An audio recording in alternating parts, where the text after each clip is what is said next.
So let's look more closely at the Common Core state standards and what they mandate, what they're intended to do, and what some of the positives and negatives might be in relation to their implementation. So the first thing to note is that the Common Core state standards are being implemented on contested ideological ground. Anybody who's been around public debates relating to education in the United States knows that this is a highly controversial set of issues. There are competing ideologies that are more or less consistent with the research. I'm going to suggest that one set of ideologies is much more consistent with the research than the other. But if the Common Core is implemented in a context where ideology dominates evidence, which is quite likely because the dominant ideology is one that totally ignores research evidence, then it'll be more money spent on very little improvement in schools. So I'm going to distinguish two ideologies that are dominant within American education. The first ideology attributes the problems of American education to the influence of what is often called bad teachers. So poor instruction leads to poor achievement. Okay, it's hard to dispute that. That seems to make a lot of sense. But these bad teachers cannot be held accountable and gotten rid of because they're protected by teacher unions. So teacher unions become a major part of the problem.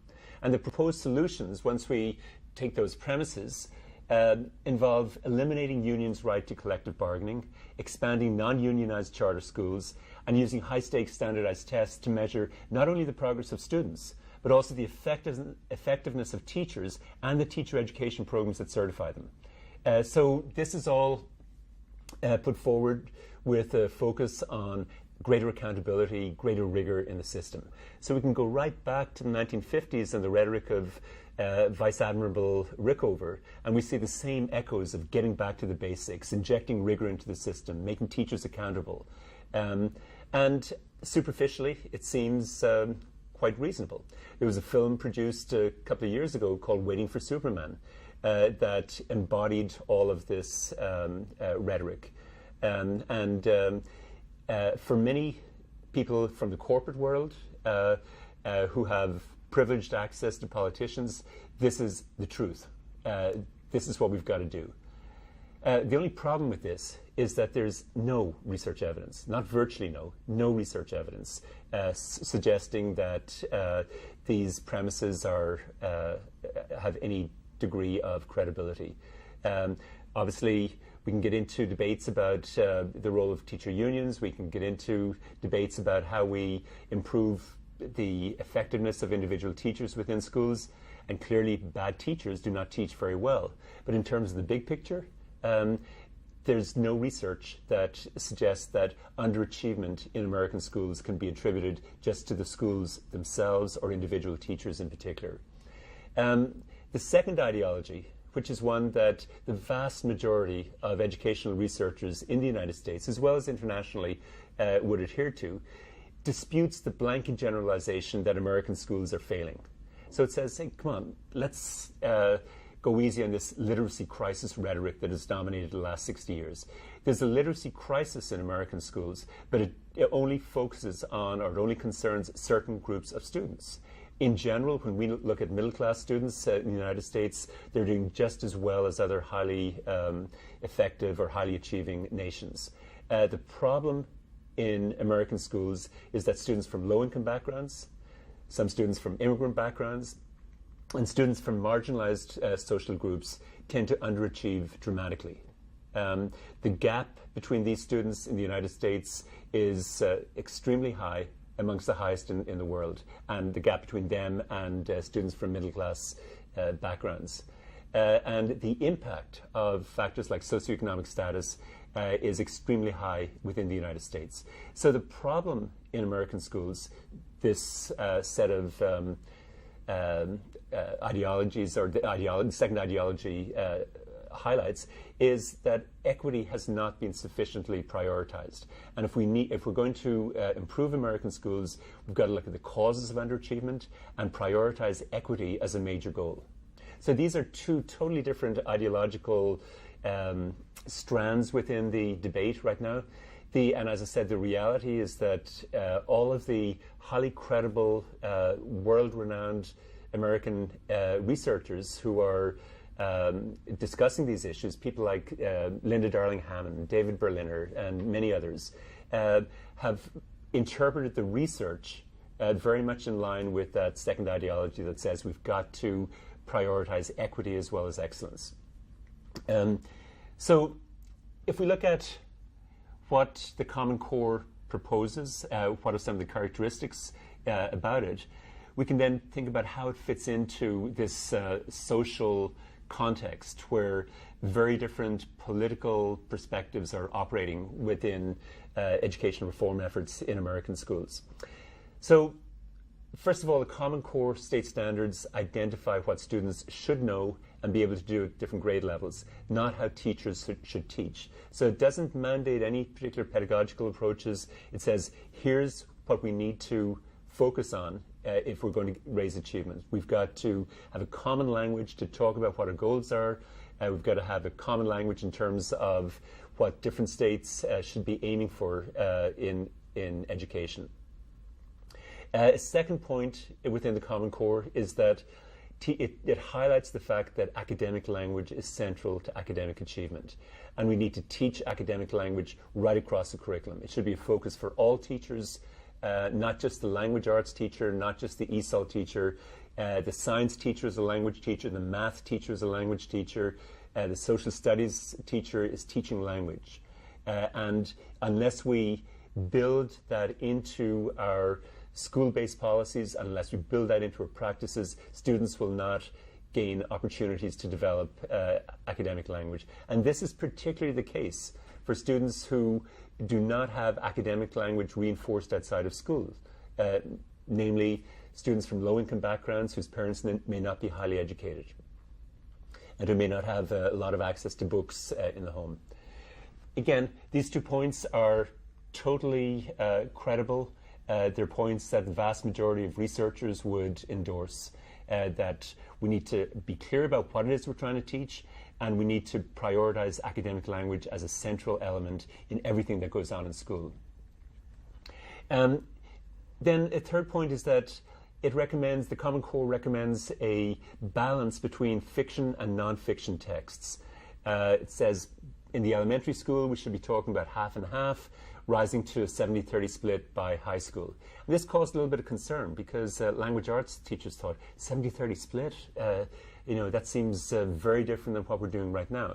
But the point is that the Common Core is talking about the entire school curriculum. So obviously, if we're prioritizing developing literacy and knowledge of academic language in the science classroom, when we're teaching social studies, when we're teaching math, then students are going to be reading academic language, non-fiction academic language, right across the curriculum. So that isn't nearly as much of a change from current realities as some people had originally thought or feared.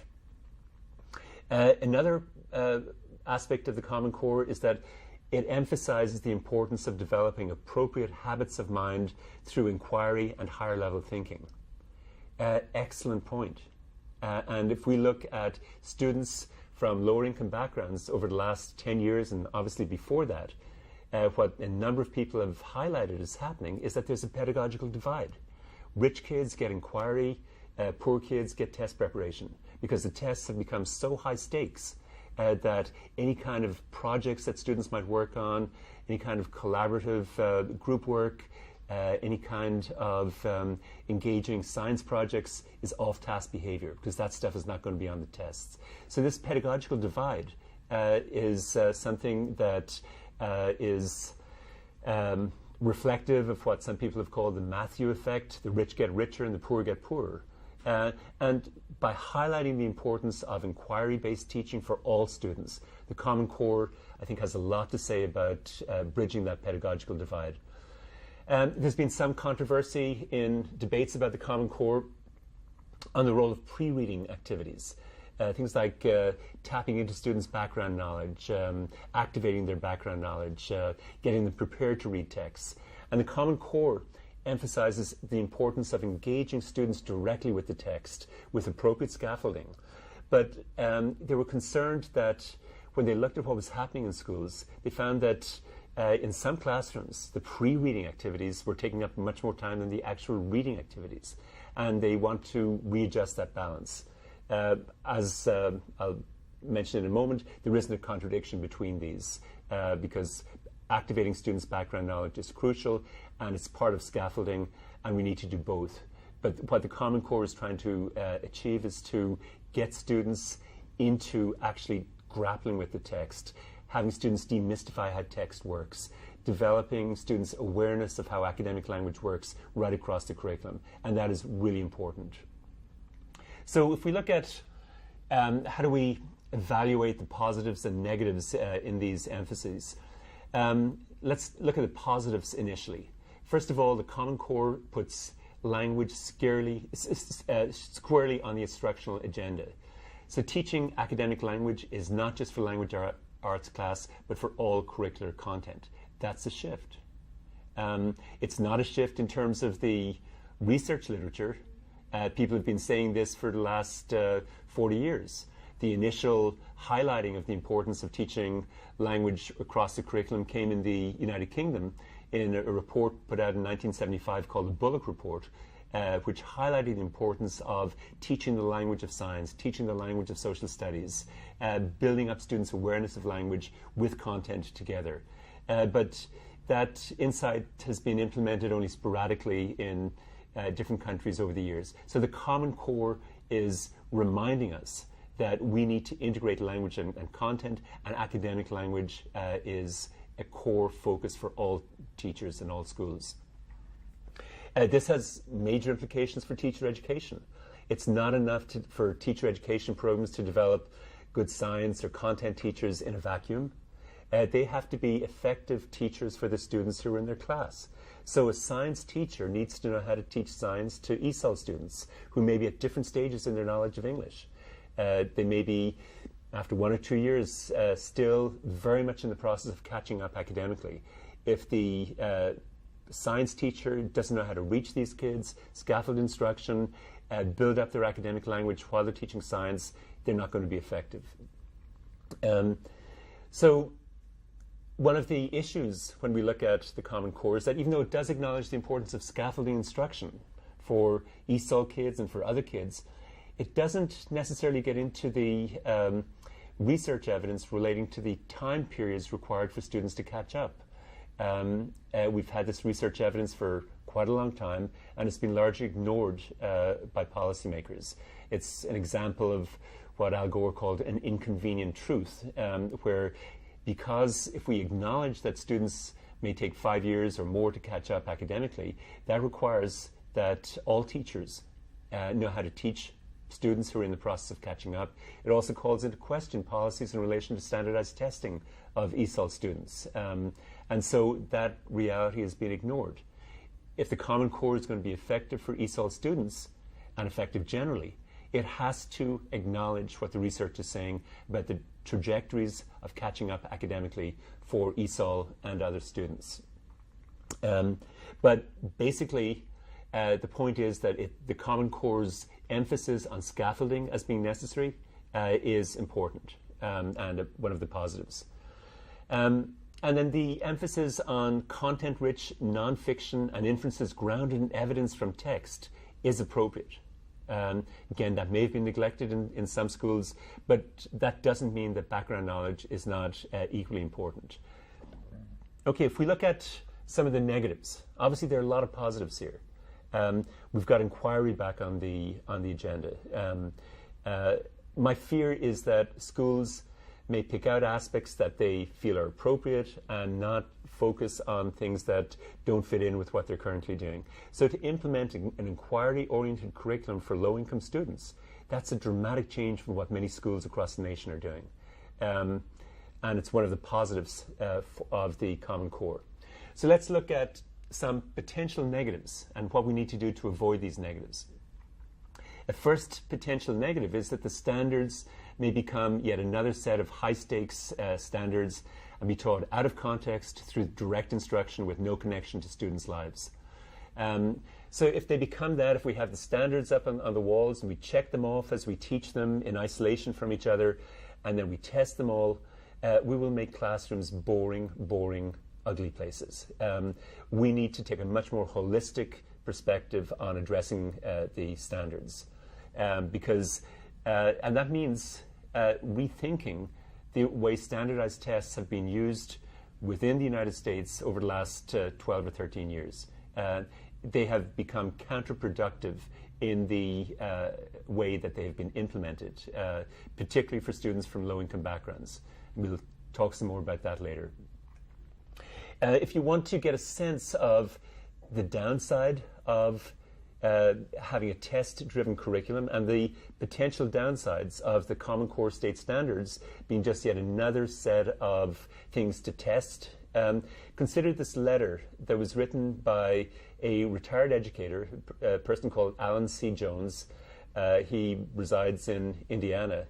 And he was a teacher, he was a principal, then he taught at a teacher education college, and then retired. And his daughter was looking for a good school to send her 5-year-old son to. And obviously her dad was an education expert, so she said, hey, come with me and let's visit some schools and find a really good one so that my son can go to. So Professor Jones went with his daughter, visited a lot of schools, and came out really discouraged. He was particularly discouraged because he had read about the Sidwell Friends School that President Obama's children are going to, and read about the inquiry-based curriculum there, the project-based work that students are doing, the emphasis on social justice and peace education in the school. Sounds like a wonderful school. You can go to the website and see the kinds of things that they emphasize. And what he saw in the schools that he visited with his daughter was completely different. And it illustrates some of the dangers of trying to implement the Common Core in the current standardized test infused context. If we look at what Jones said, it's a sobering picture. He says, nothing could have prepared me for the mindlessness of the hallways, classrooms, and main offices I observed in the coming weeks. I reviewed curriculum with no art or music, and only sporadic attempts at teaching science. I followed a school schedule heavily focused on basic literacy skills. I found kindergarten programs with no recess. I observed classrooms where students were required to repeat state standards written on the chalkboard and spend hours completing mountains of worksheets designed to make children more test savvy. There were breaks in the day that amounted to forced marches to and from bathrooms. Following these brief breaks, students were led back to classrooms for time tests, test preparation games, and the distribution of awards for those who met the state standard of the day. Now, this is probably an exaggeration. It certainly doesn't address or doesn't describe a lot of schools that I know in the States and elsewhere. But I think it has a ring of truth to it in terms of what's happening in some schools. And it reflects the pedagogical divide whereby, particularly for low-income students, this is what schooling has become because the tests are so high stakes. Teachers can get fired, schools can be shut down if students don't do well on the tests. So my point here is that let's look at what's required for the Common Core to achieve its laudable goals. And if they become just another set of things to test, we've lost it. Okay, we're talking about evidence. As I said, during the era of No Child Left Behind, the term that was frequently used to justify the policies was that these policies were all scientifically based or even scientifically proven, was the term used. No scientist would regard almost anything as scientifically proven. But if standardized tests are playing such a major role within our schools, then where's the evidence? As I said before, there is no evidence. There is no evidence that standardized tests improve education. So it's an ideological reality. It's something that we will live with. They're not going away. But surely we can talk about how we can minimize the collateral damage that they're causing, particularly for students who are in the most vulnerable situations. To give you an example of how standardized tests are playing themselves out in actual schools, let's consider the testimony of a person called Ryan Monroe, an ESL teacher in a Maryland public school, who calculated that during the 2004-2005 school years, ESOL students in the 5th grade classroom where he taught took 5 different standardized tests, some of them more than once. He noted the instructional consequences as follows. He said, during the course of the year, my students missed 33 days of ESL classes, or about 18% of their English instruction, due to standardized testing. This calculation does not include the extensive time that many schools devote to preparing their students to take these tests. As I said, tests are not going away, but we need to talk about how they can be used effectively. Because when we look at what was happening to Ryan Monroe and his ESOL kids, there's got to be something wrong with that picture. Okay, second potential negative. The Common Core state standards seem to set up a false dichotomy between connecting to students' background knowledge and text-based instruction. In fact, there's no contradiction here. I think this is just an example of poor communication. Both are important. And what the emphasis of the Common Core is designed to do is to refocus educators back on the importance of demystifying how academic text works with children. And that's totally appropriate. But one of the ways we do that is to link in the text with students' background knowledge, and we build background knowledge where necessary. So that doesn't have to be a negative, but it could be if it's not interpreted appropriately. And what cognitive psychologists have emphasized for many, many years is that we can define learning essentially as the integration of new information and skills with existing information and skills. And a number of very prominent educators and researchers have emphasized that in their writings. Okay, a third potential negative, particularly relevant to ESOL students, is that Common Core state standards don't explicitly acknowledge the academic trajectories of ESOL kids and the timelines required for students to catch up academically. And if they don't do that, then we're back to the same situation as we have right now. Right now, under No Child Left Behind, children who are in the process of learning English as an additional language are tested after 1 year of learning English. They're given 1 year grace where their scores don't count or they're not tested. After that, they're tested and their scores count in the school's overall academic profile. So if you've got a school that has large numbers of ESOL kids, and these kids are being treated in terms of the assessment of the school in the same way as native English-speaking students are being treated, then we're totally ignoring what the research data says about the trajectories required to catch up. And I don't know why any teacher would want to teach in schools where they work hard, they are really committed to helping their kids succeed. They may be doing a brilliant job. But if we test students after just 1 year and count those tests into the school's overall assessment and interpret the tests as a reflection of teacher quality, then those teachers are going to be labeled bad teachers. If we totally ignore the inputs coming into schools, what students are bringing in terms of their socioeconomic status, the conditions under which they've grown up, if we ignore the fact that some students are learning the school language and it takes time for them to catch up, if we ignore that in the way we interpret standardized tests, then we're implementing evidence-free policies that will not work, that will destroy morale in schools serving low-income and ESOL students, and we will be counterproductive rather than productive.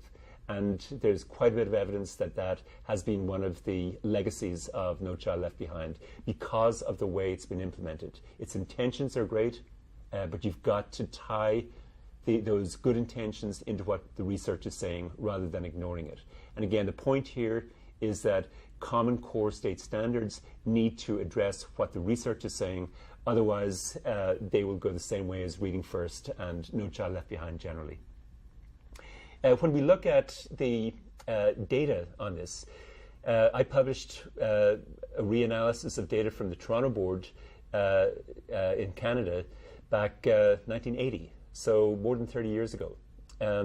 Since that time, Lots of other researchers in the United States and elsewhere have shown the same general pattern, that even though students may pick up conversational fluency in English within a year or two, they can function reasonably well in everyday social situations because the demands on language knowledge are far less in those situations. There's facial expressions that communicate meaning, there's the actual context that we're talking about, there's intonation, there's all kinds of ways that meaning gets communicated.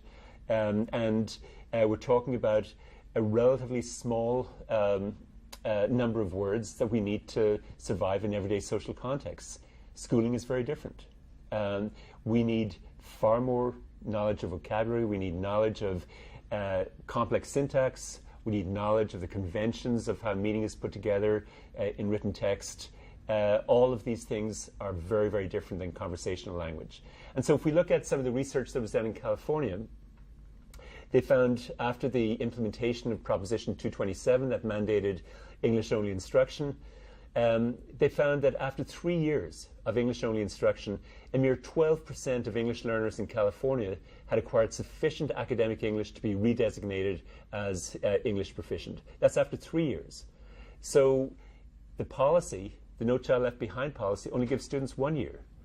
And so if you look at the graph on the PowerPoint, this is the pattern of results that my reanalysis came up with in the Toronto situation, where LOR stands for length of residence, AOA down at the bottom is the age that students arrived.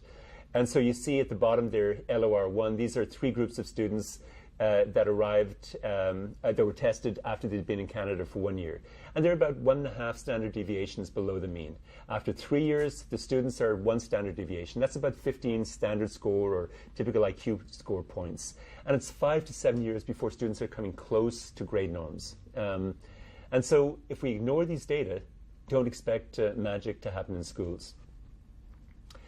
The fourth potential negative is that the Common Core state standards don't consider causes of underachievement and the instructional responses required to address these causes. This is not a criticism because they didn't set out to do that. Their goal was to mandate what schools should be focusing on and what students should know at different stages. But we need to take account of the causes of underachievement if we're going to reach those mandates effectively or teach those mandates effectively. And the appropriate instructional responses to the different causal factors underlying underachievement go beyond just simply scaffolding instruction and explicitly teaching academic language, which is what the Common Core has expressed. So in the next section, I'll talk about what are the causes of underachievement, what do we know about what schools can do to address those causes and reverse patterns of disadvantage or potential disadvantage that students may be bringing to the school.